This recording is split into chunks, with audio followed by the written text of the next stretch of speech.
Seagull Joe versus Kyle. A little bit of old versus new here in a battle of a former PR player in Joe, who took a break for a little bit, against Kyle, who is a newer PR player. False. False? Oh, I am on the panel. I'm going to say that is a false statement. Really? Yeah.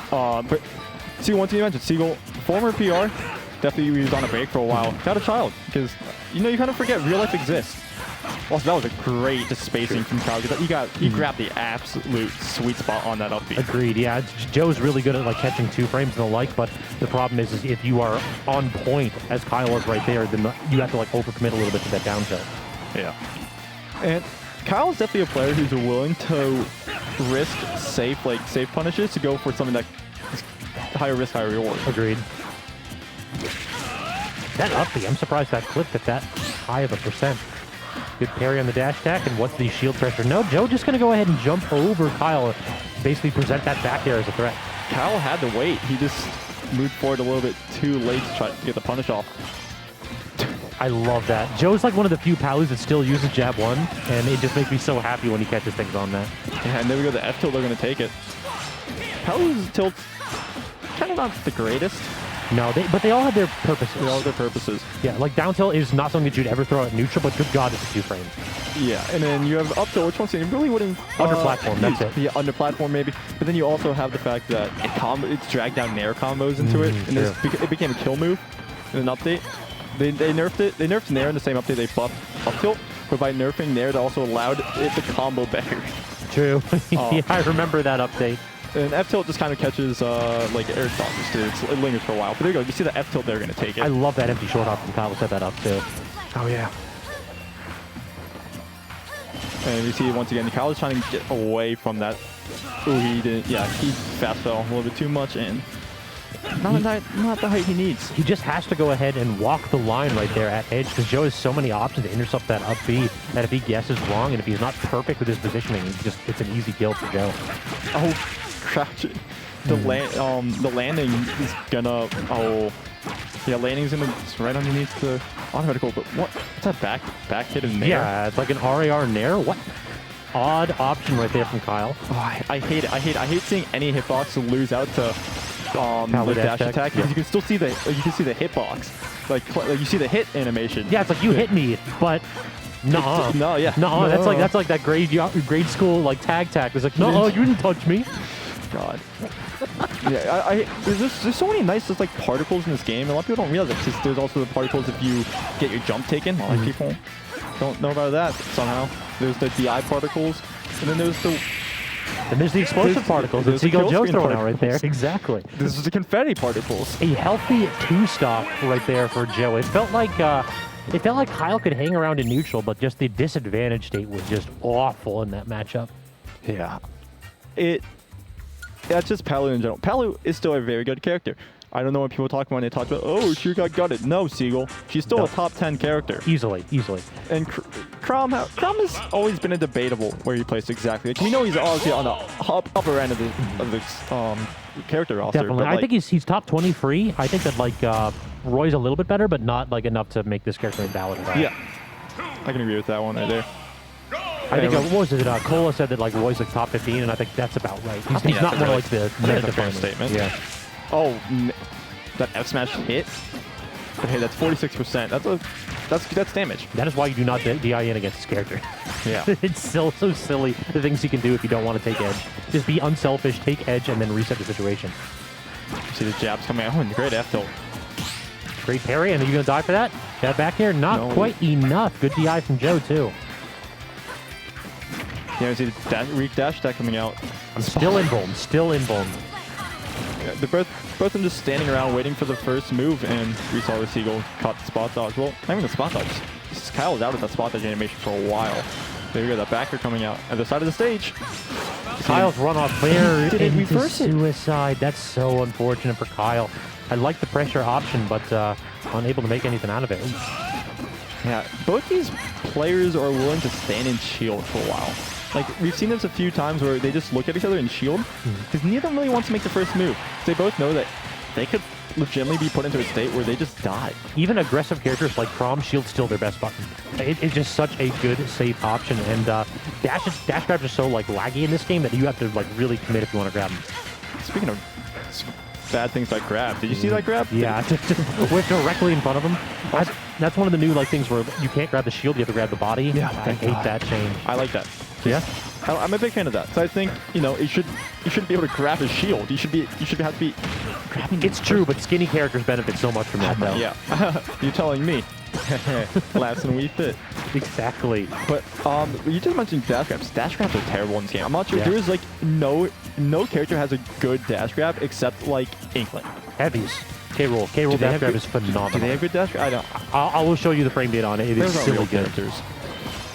Those aren't real characters. Nobody plays. I hate the fact that you're kind of right. Double jab into the back air, forcing Joe off stage again, and Kyle is like, he's really boxing in this one. It feels like he's hanging around in neutral so much better than the last game. Yeah, and his advantage is honestly pretty good. He's been playing it a lot better. He's not willing to really give up as many just punishes. I mentioned before that he's willing to go for the unsafe punish. Speaking of bad dash grabs, we talk about Palus. Good God, is it awful. Thank God. Exactly. Your standing grab is phenomenal, so like she doesn't need to. It's still good. It's still like it's kind of hard to have a bad grab in this game, to be honest. Like, if I can really only name like 5 characters I can say they'll have like a bad grab, and that's basically the Kingdom Hearts character. Kingdom Hearts, basically Square Enix, and then like Banjo grab is actually embarrassing. Banjo grab, I guess. Yeah, it is. Oh, that was a great. Yeah. What a mix-up by Joe. That up there is stupid. I don't think anyone is going to deny that. The hitbox is so wide and it kills. It drags down, it combos. It's so phenomenal. It's just a multi-use tool. Speaking of down tilt to neutral. I was surprised. Yeah, exactly. He has to call me out specifically. Oh, we see the fair is coming. The last 4 moves before that grab were all failures. Die? No, Palu counter sucks. That is one valid complaint Seagull has. Oh, he shielded it, but I'm not sure he poked or he put a shield down. Because, yeah, get up attacks do a decent amount of shield damage. A lot of people really aren't aware of that, but they do a decent amount of shield damage. Weed Fits can break a full shield if you get both hits. That's silly. Because it's just with deep breathing. But okay, there we go. With deep breathing, anything is possible. That just shows like the fact that deep breathing is like a multiplier by 1.25. That's a decent multiplier. But like at the same time, that has to be a decent amount of standard damage to break a full shield. Anyways, you can see off stage though, it uses a jump. Tomahawk back there really set Joe up there, but great options by Kyle to get back and reverse the situation. Now he's the one applying pressure, fighting for center stage here. Both players just crossing shields up with safe hitboxes. Joe gets the first hit, sets up the edge trap. Again though, Kyle is so slippery. Yeah, Kyle's recovery options have always been good. Until that one. Until that one. Yeah. That counter a little bit ill-advised, and Joe not going to let that option slip by him. Not, yeah, we saw the one time Palu's counter is going to hit is when you're going upwards, because if the character's going down, it's going to just go right past them. So was that quarters? Nope, this we're in best of 5 territory. Okay, so this is semis. All right. Message trash day for the next set if you don't mind. I will do that right now. All right, Joe looking to take a convincing 3-0 victory over Kyle here. It just feels like Kyle is one step behind Joe. He clawed his way back in game 2, and he made it look a lot closer than it was game 1, but the adaptation might be a little too late. I'm surprised that linked. I thought that was Seagull was going to fall out. That move's still kind of bad in the sense that if you DI the first hit of it, you're not going to be getting hit by the rest of it. Agreed. And there's the jab. Oh, yeah, I like how they're just waiting, knowing that Seagull has got to get up attack like each and every time. And it looks like Kyle's ready for it. Rolling? The roll. Yep.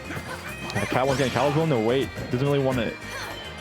He doesn't really want to go for the safer punish as long as he can like potentially get something off it. He doesn't want to go for it because right now Joe is just showing back here. Every single time he's jumping up and not facing Kyle. Kyle understands that he has one tool that he has to be. Yep. Air dodges through the auto reticle, but Seagull gets the trump, and that means, oh my God, he actually still missed on that. If it's coming down, it doesn't hit. You have to go when it's coming up. But yeah, this was once in yeah, we saw the trump there. Oh, that should not kill, but that's a really bad position. So now you have to land against Palu. Good luck. Palu out there, yeah. Kyle's recoveries are usually really good because he saves his jump when he can. Oh, there we go. Doesn't. And then he gets a nair Nair into Fs. forward smash. It doesn't matter what your percentage is. It feels like that auto-linking hit on nair 1 is almost always good for a combo kill. Yeah, oh, to see the up air into nair? Kyle's conversions are usually... Oh, use the jump. This is very bad. Wow, okay. Joe didn't go for the down tilt. Interesting. Yeah, because here's also the thing is that I'm not sure if you know about the old lore of Kyle. Kyle used to do something that the region has started dubbing to Kyle, where he would just uppy spam at ledge, and if you get sucked in, you're dead. No, I remember that. I casted a few sets where he just like got a cheesy kill or 3 with that. Yeah, and I think Seagull knew. Remember that slightly, because at that range, at that point, I definitely could have sucked him in. And the jab right there, yeah, down tilt. Field pressure, and Joe just can't get out of it. The core, actually, just basically the Marth quad, as I like to call them. All the down tilts. Oh, that's a shield break. You're not dead. It's 23%. Yeah, I'm interested that he didn't go for anything a little bit spicier right You're there. dead. Oh, no punish there. You're pretty low enough that once again you could probably get the counter out there, and it would have. Yeah, because he would have had to come up there. Oh, see, yeah, jabbing in there, get damage. He went low. He didn't snap. That's a bad edge guard. Yeah, he actually he had that. But that was a good F smash. He had that dead to rights, but actually the forward smash immaculately spaced gets Joe the 3-0. And yeah, that's gonna be a 3-0 from Seagull Joe. Looks like Cal from the first 2 games was really had a nice handle on it. Just disadvantage states was really screwing him over. Yep, just a little bit of adaptation from Seagull Joe to seize that last game, and I'm gonna hop off to get you and Trash Day a set. And I'm gonna for the other, is that the other side of Winter Sadness? Yeah, Monkaho versus Atomic, and I'm gonna move to my seat when we do our duo.